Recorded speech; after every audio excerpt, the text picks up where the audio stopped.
Hey there, Ani Bonjour Tanzi. It's Catherine from Moonstar Lodge in tiny Ontario. I'm a parapsychologist, shaman, healer. Been teaching psychospiritual development and parapsychology for 40 plus years. I've run Moonstar Lodge for that same time period since university. I'm a former spiritualist minister, having transferred my license to the Wolf Island Indigenous Interfaith so that I can work with my people legally. Anyway, we have a lot of cat and dog nonsense here in the studio, and I just wanted to pop on quickly here and update, since I have all my decks in order here, sort of.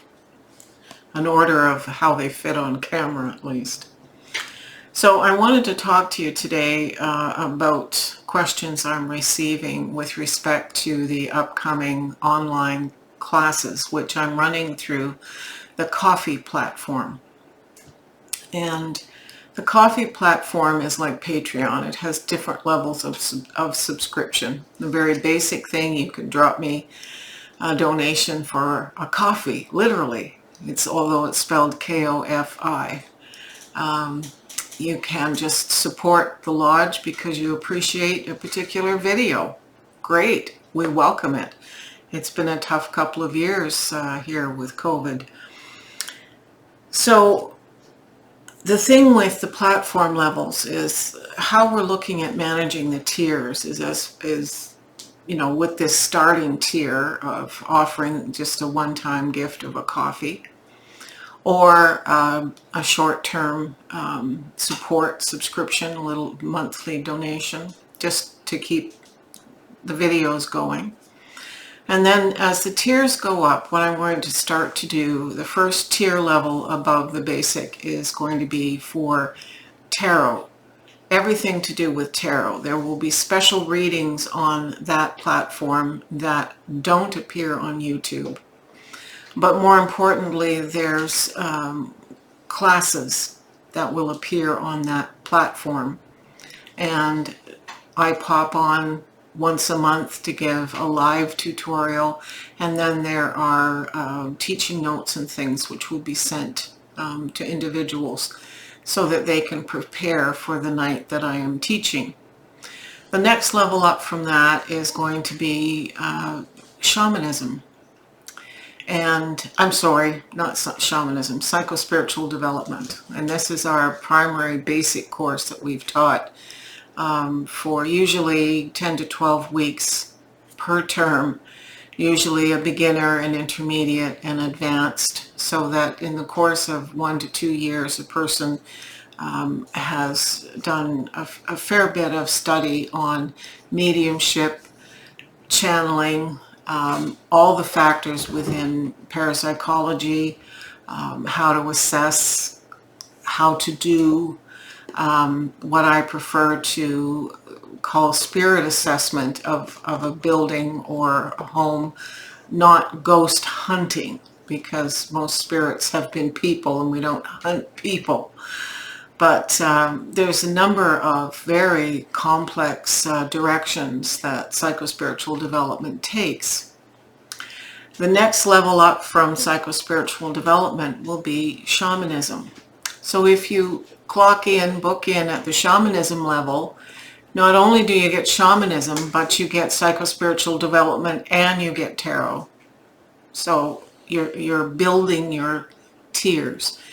And shamanism will be basically directed at aspects of the way of right relationship, technique, being a psychopomp, that is to help people take them across at death, journeying, at least North American indigenous traditions around this, and ethics, that sort of thing. And the final tier that we're looking at bringing in by the end of the year is consciousness. The nature of consciousness, which includes everything from a little bit of quantum mechanics so that you understand the dynamics, levels of consciousness.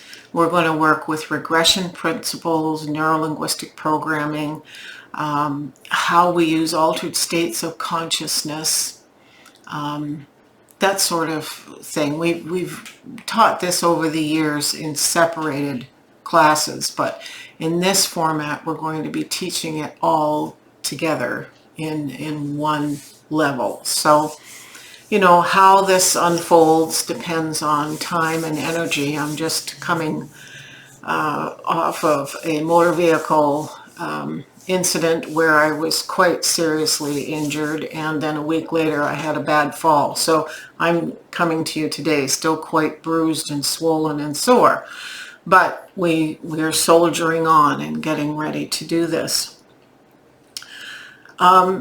I wanted to bring your attention to some of the decks that we'll be using, and specifically today I wanted to have you focus on the works of Scylla Conway. So let's drop the camera, Brian.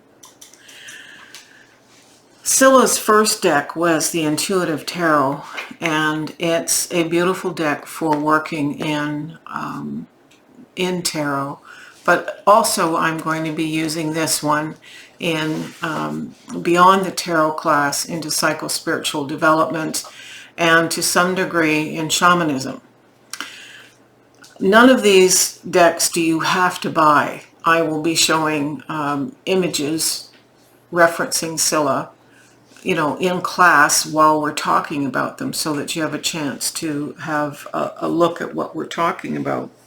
So nobody's expected to buy anything that they don't want to buy. And you're certainly not buying it from me if you do choose, excuse me, to buy. You're buying it from Scylla.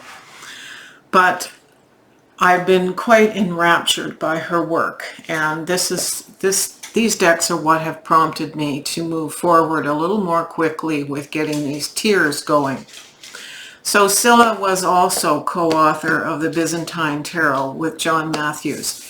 It isn't part of the class, but it is a beautiful deck. I'm going to push it out of the way to focus on these. So the order of her creation here and how we will be utilizing them. We're going to be using the Intuitive Tarot a little bit, but basically the two I'll be using the most, at least in psychospiritual development, are the Shimmering Veil Tarot and the Book of the Dead Oracle. The reason being that as a professional medium, I've worked with all manner and kinds and types of spirit, and she was able to capture in her images from her own channeling how she saw spirit, and we see spirit in the same way. So I knew that she and I were on the same wavelength, and I had something that wasn't a photograph, but we will be dealing with photography and psychospiritual development when we're talking about parapsychology and principles of working with instruments.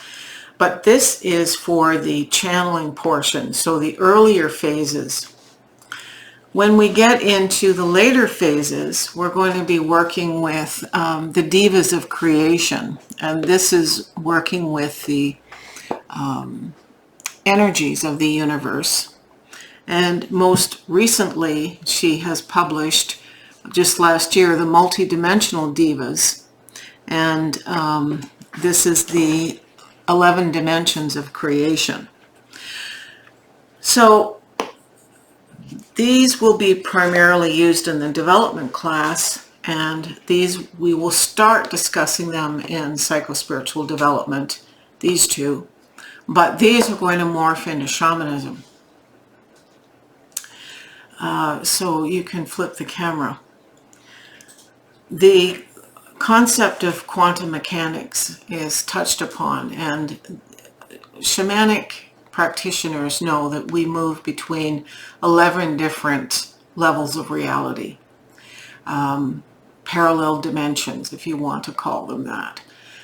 Some physicists refer to the multiverse, where you have different both micro and macro realities. So Scylla touches on that, and I'm giving you the heads up with this video that if you want to order them, go ahead, but you don't have to. However, you'll find them very useful in the classes. We will be using many other resource materials like Zener cards. We will be using the special dice that I showed in a previous video. We'll be using digital recorders. We'll be using temperature measuring devices because, of course, spirits create cold spots and hot spots. All kinds of infrared, ultraviolet cameras. If you have an Android app or an Android device, sorry, not an app, there is an app that allows you to pick up humanoid images on in live motion in the moment and record that. There's a number of wonderful apps out there that are either free or very minimal charge. You know, I have one EVP device that it cost me $4.99, and that's a lifetime purchase. So we're going to be looking at extensive ways of cataloging and analyzing, as well as doing instrumental transcommunication.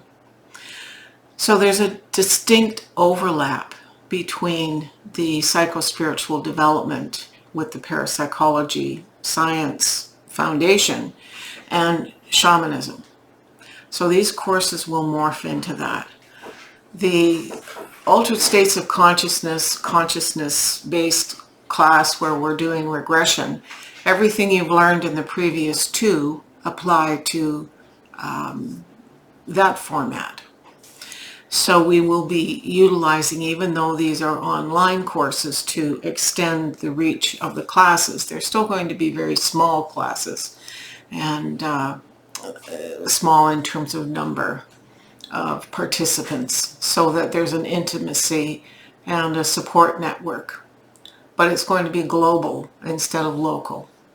And that's how shamanism and shamanic practices have evolved since we used to have the Shamanic Foundation was kind of it globally, and you depended on a newsletter every few months or global gatherings, but not everybody can attend that way. At least online we can all attend.